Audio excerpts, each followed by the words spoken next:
नमस्कार मंडळी, श्री स्वामी समर्थ।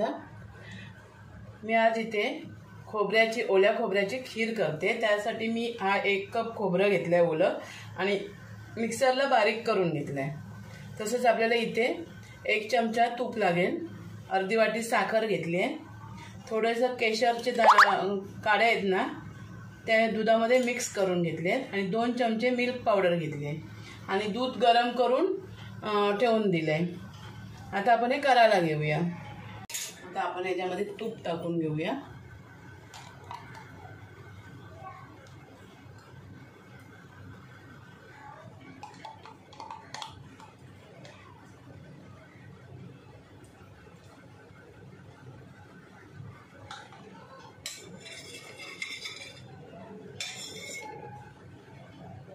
तूप थोडंसं गरम झालं की त्याच्यावर खोबरं घ्यायचं भाजून।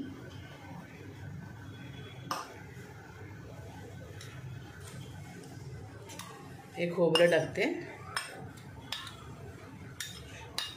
मी तोच चमचा वापरला कारण त्याला तूप लागलं होतं ना म्हणून।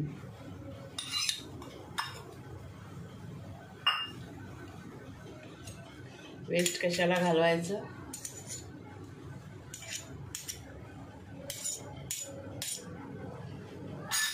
आता हे थोडं भाजून घ्यायचं, जळवायचं नाही आहे, गॅस कमी करायचा आणि थोडं चांगलं भाजून घ्यायचं।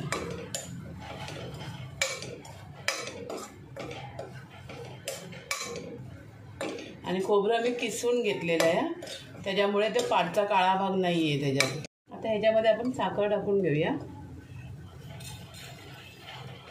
आपल्याला किती गोड पाहिजे ना त्या अंदाजाने साखर टाकायची, कारण मिल्क पावडर पण येणार आहे ह्याच्यात।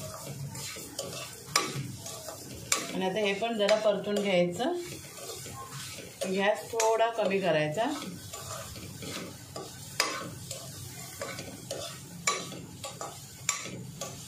मध्य आचेवर ठेवायचा आणि याच्यात थोडंसं पाणी टाकायचं, साखर खाली लागू नये म्हणून। जास्त नाही टाकलंय, थोडंसं टाकलंय की म्हणजे साखरेचे गट्टे नको व्हायला।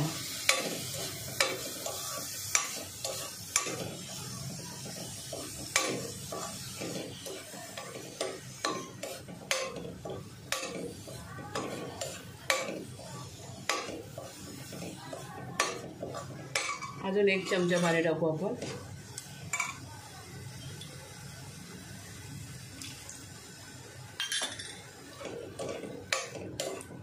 आता याच्यावर झाकण ठेवायचं आणि हे शिजून घ्यायचं पहिल्यांदा।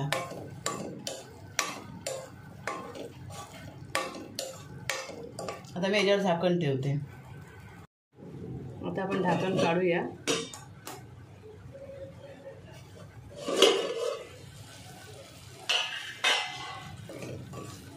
मस्त शिजलंय खोबरं। आता ह्याच्यामध्ये आपण मिल्क पावडर टाकूया।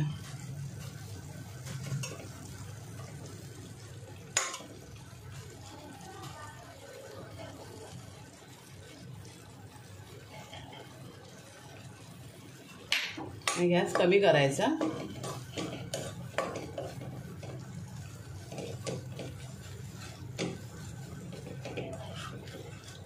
आणि साखर मी जी टाकली ना 2 चमचे एकदम परफेक्ट आहे ती, कारण मी टेस्ट करून बघितली साखर किती आहे ती, तर एकदम बरोबर आहे।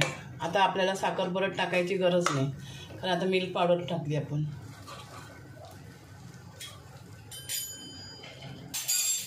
आणि हे केशरचं दूध टाकूया।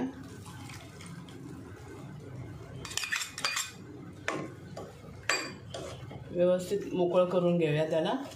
त्या अशा गुठल्या असतील ना दुधाच्या पावडरच्या त्या मोडून घ्यायच्या पटकन आणि आता दूध टाकायचं।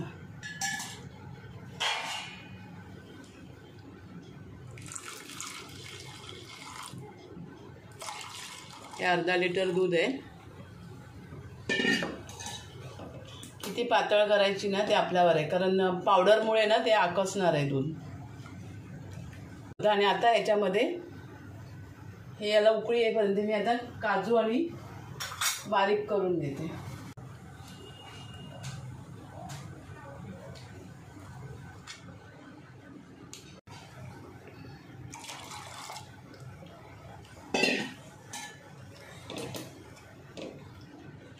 आणि आता याला 5 मिनिटं असंच शिजून द्यायचं. थोडीशी वेलची पावडर टाकते मी, हे बघा एवढीच टाकते, आणि अजून थोडीशी.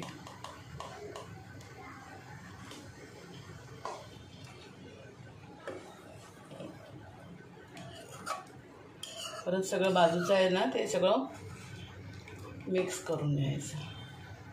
आणि आता एक उकळ आला की गॅस बंद करणार. हे बघा मंडळी, खीर झाली आहे. मी आता गॅस बंद करते. हे बघा एवढी घट्ट ठेवली आहे, जास्त घट्ट नाही आणि जास्त पातळ पण नाही. चला गॅस बंद करते. बघा मंडळी, आपली नारळाची खीर तयार झाली आहे. व्हिडिओ तुम्हाला आवडला तर एक लाईक करा, शेअर करा आणि सबस्क्राईब करा. थँक्यू.